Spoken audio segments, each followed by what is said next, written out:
I want to talk to you today about something that's changed my life. It's given me purpose, a reason to wake up in the morning and exercise. Wait, did I just say wake up and exercise? Okay, I did. And all of this has been made possible by one woman and one device. The woman, her name is Kim, and beating her weekly step counts is what I live for. The device is simple. It's this: a Fitbit Charge. My name is Thomas Landon, and I'd like to spend the next 10 minutes discussing my Fitbit Charge. And if you're bored already or just want my recommendation, I'm enjoying it. I give it 2 thumbs up, and I feel like it was money well spent. Just don't wear it in the shower or swimming because it's not waterproof. There are 3 reasons I purchased my Fitbit. 1, I understand the importance of activity in a balanced lifestyle, and without the ability to record the data of how much steps or how much exercise I'm getting, it's hard for me to set goals for the next week or the week after and compare and see how I'm doing. The second reason is I like to track my sleep. I feel tired some days, and I kind of always wondered whether I was getting a full night's sleep, how restless I was, how often I get up to go pee, silly things like that.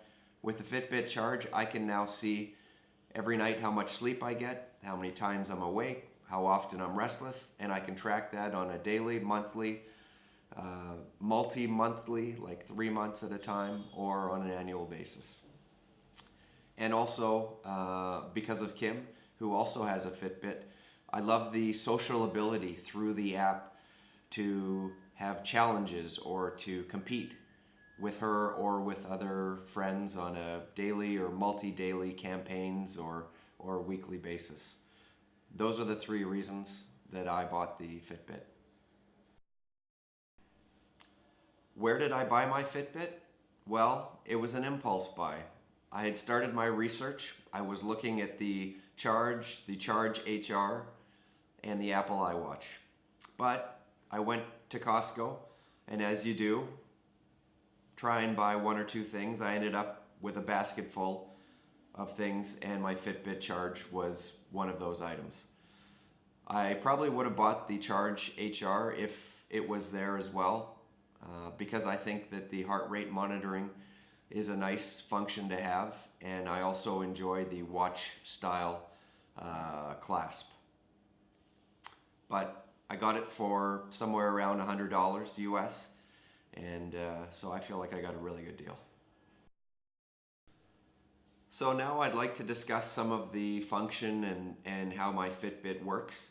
But before I do that, I just wanted to mention that I did stop wearing a watch when I bought a smartphone. It seemed redundant, and it was kind of nice to not have any jewelry. But now that I do have the Fitbit and wear it, it is kind of nice actually to have the ability to tell the time just by looking at your wrist.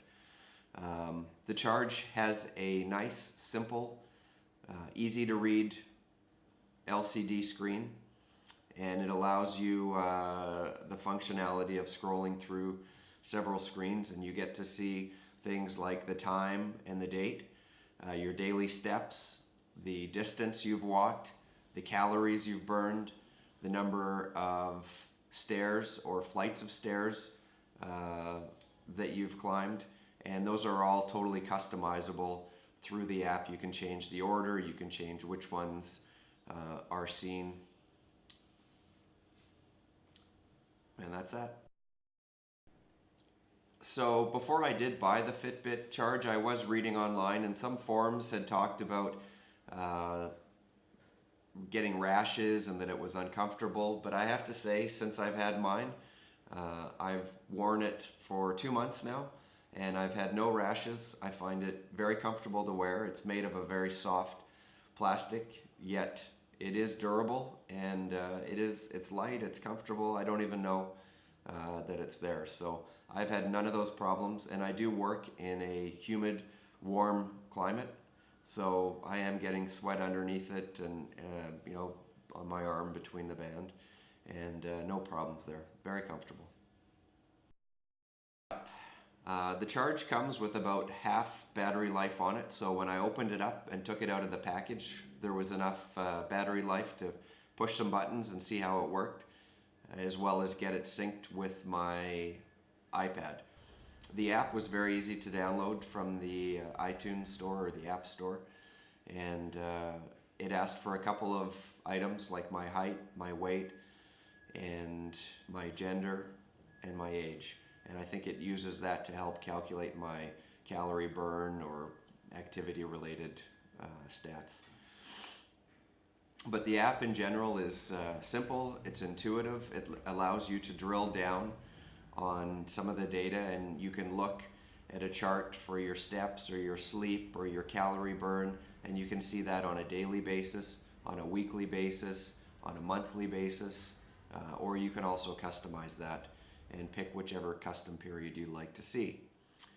You can also connect with friends. You can invite them through email, or you can use Facebook, and once you are communicating with your friends through the app, you can also invite them to participate in campaigns, and then you get a weekly update of who's doing how many steps.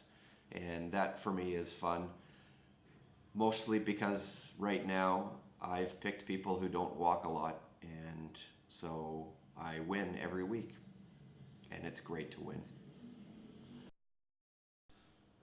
So the app is very powerful. You do get to see some of the stats like your steps and time and so forth right on the Fitbit Charge, but through the app you can see a whole lot more.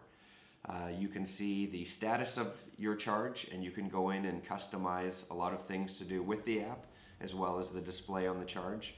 Your steps, the distance you've walked, calories burned, sleep time, active minutes, which an active minute is tracked when the Fitbit senses above average activity for prolonged periods in excess of 10 minutes. The floors of stairs you've climbed, weight change, calories eaten, a food plan, and water consumption. The last items, weight change, calories eaten, the food plan, and water consumption, those are all done manually.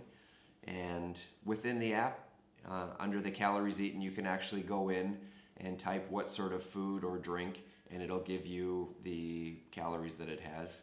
For example, I randomly selected vodka, and I was pleasantly surprised to see that it's only 65 calories for 1 ounce of vodka. So maybe I'm going to stop eating and just drink vodka. Maybe not. So some thoughts around the purchase. Before I did buy the Fitbit Charge, I was looking at the Charge with the heart rate and also the Apple iWatch. The heart rate would have been nice to have, but I'm doing fine without it. And the Apple iWatch, I thought, well, for a few $100s more, I get a whole lot more functionality. But you also get 1 to 2 days battery life. The battery life on my Fitbit Charge is roughly 7 to 10 days, and it only takes an hour and a half or 2 hours to fully charge the battery. So that alone is a huge positive for me, which means I'm always wearing my Fitbit Charge, except for when I'm in the shower or swimming. But I get to track all of my data. If I had to charge my Apple iWatch, I'd probably forget it at home half the time because it'd be on a charger. And let's face it, if I need to see a notification on my phone, I can still just use my phone. I don't need to spend $300 to $500 to have something on my wrist tell me I have a notification. So what are the pros of the Fitbit? Well, other than the fact that I feel like it makes me want to walk more, it works. It does what I thought it would do. So I don't feel like I bought something, got it home, used it, and was unhappy. I am satisfied. I feel like the money I spent on it was good value, and I don't have anything bad to say about it. Style-wise, it's not a Rolex, but I don't feel like I've missed out on any dates because I'm wearing a Fitbit. It's light. Generally, I don't know I'm even wearing it, and it gives me the added push to walk on days where I'm feeling a little bit lazy. Okay, so the cons on the Fitbit Charge, the list is short and really only one item. It's not waterproof. In this day and age, I expect a fitness device like this to be waterproof, which means taking it off to swim, also to shower. It is water resistant, and I have worn it walking in a torrential downpour, and I've had no problems. I'm gonna beat you, Kim. I'm gonna get more steps. Even if I have to walk in a monsoon and a torrential downpour and I get swept away, I'm gonna get more steps. The Clasp system seems to be a little finicky, but for the last 2 months I've been in and out of boats and airplanes and it hasn't fallen off. So I guess that's not a problem. So again, the big one is just that it's not waterproof. In closing, I have recommended the Fitbit lineup, especially the Charge, to friends and to family, and I recommend it to you. Go and buy one. It served me well, and I'm sure it will serve you well. I hope my experience and my review has helped you. If you have any questions, let me know. And if you want to compete with me on steps, let me know as well. I just hope you don't walk more than I do.